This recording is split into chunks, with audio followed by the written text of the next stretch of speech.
السلام عليكم ورحمة الله وبركاته دمان ولا Soomaaliyeed meel kasta aad joogtaan waa anigoo ah Macalin Shariif videogan waxaynu ku eegaynaa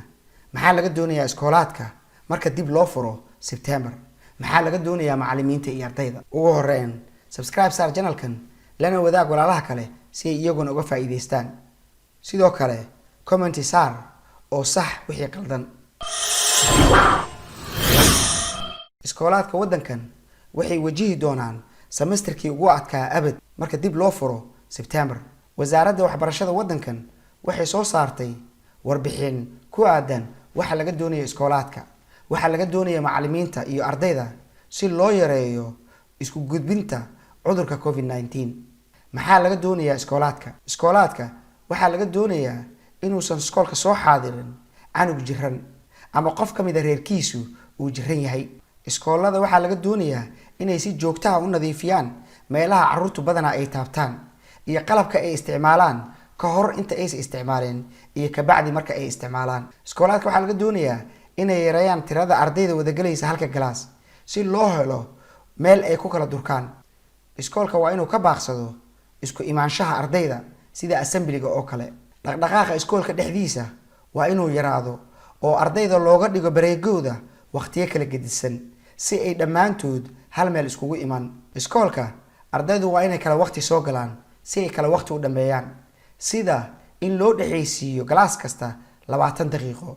ama ardayda qaarkood subaxdii ay soo galaan halka kuwa kale ay galabtii soo galayaan haddii laga helo ama looga shakiyo cudurka COVID-19 hal qof ama laba qofood oo kamid ah ardayda ama macallimiinta iskoolka waa inuu la xiriiro waaxda caafimaadka ee xaafadooda sidoo kale arday badan haddii ka maqan yihiin iskoolka loogana shakiyo cudurkan waa inuu iskoolka la xiriiro waaxda caafimaadka iyaga ayaa go'aamin doona talaabada xigta ee la qaadayo waxaa laga yaabaa inay yiraahdaan galaaska laga helay ama looga shakiyo cudurkan dhammaantood guriga ha iska joogaan oo self isolation ha sameeyaan waxaa kaloo laga yaabaa inay yiraahdaan iskoolka la iska xiro gabi ahaanba inta ay wax iska bedelayaan iskoolada waa inay la shaqeeyaan councilka si loogu sameeyo bas carruurta iskoolka geeya kana soo qaada iskoolka waa inuu yareeyo dadka soo booqanaya sida waalidiinta oo kale iskoolada waa inay dib u soo celiyaan dhammaan kalaabyadii ay sameyn jireen subaxdii iyo galabtii sida barooniga iyo cunto karinta oo kale sidoo kale iskoolada waa inay dib u soo celiyaan tiribyadii u wadi jireen ardayda marka laga reebo kuwa dibadda iskoolaadka waxaa laga doonayaa inay baraan ardayda manhajkooda caadiga ah laakiin iskoolka hadduu doonayo wuxuu bari karaa waxyaabaha muhiimka ah ee seegay ardayda inay bartaan intay iskoolaadka ay xirnaayeen sidoo kale waxaa laga doonayaa iskoolaadka inay baraan ardayda maadooyinka RE-ga iyo RSE-ga ka hor inta uusan dhammaanin sanad dugsiyeedkan oo ku aadan samarka bisha May 2021 sidoo kale iskoolaadka waxaa laga doonayaa inay diyaariyaan manhaj dheeri ah oo loogu talagalay in lagu caawiyo ardayda si ay dib ugu dhisaan noloshooda tan saaxiibadood iyo midda bulshada kale imtixaanaadka dugsiyada hoose dhammaantood waa la qaadayaa sanadkan inkastoo hay'adda u qaabilsan imtixaanaadka ay doonayso inay dib u eegis ku sameyso semesterka ugu horeeya marka la furo iskoolaadka waxaa la qaadi doonaa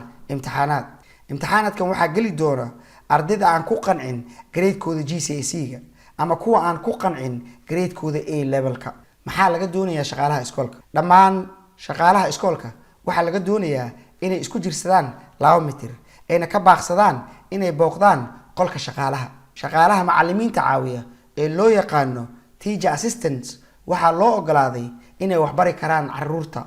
marka uu macallinka maqan yahay laakiin waa inuu macallin kor ka ilaalinayo maxaa laga doonayaa carruurta canugaaga waxaa laga doonayaa inuu soo xaadiro iskoolka haddii uu soo xaadiri waayo waa lagu ganaaxayaa canugaaga haddii uu ku dhaco cudurka COVID-19 ama qof kamid ah reerka uu ku dhaco waxaa laga doonayaa inuu gurigiisa joogo uuna soo wargeliyo iskoolka canugaaga waa inuu ka baaqsado raacista basaska caadiga ah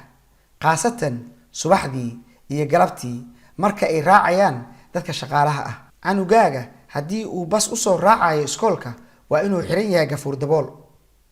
marka uu baska raacayo iyo marka uu ka dagayana waa inuu marsado sanitizer canugaaga waa inuu ku labisan yahay labiska iskoolka waa haddii iskoolkiisu uu doonayo sidaas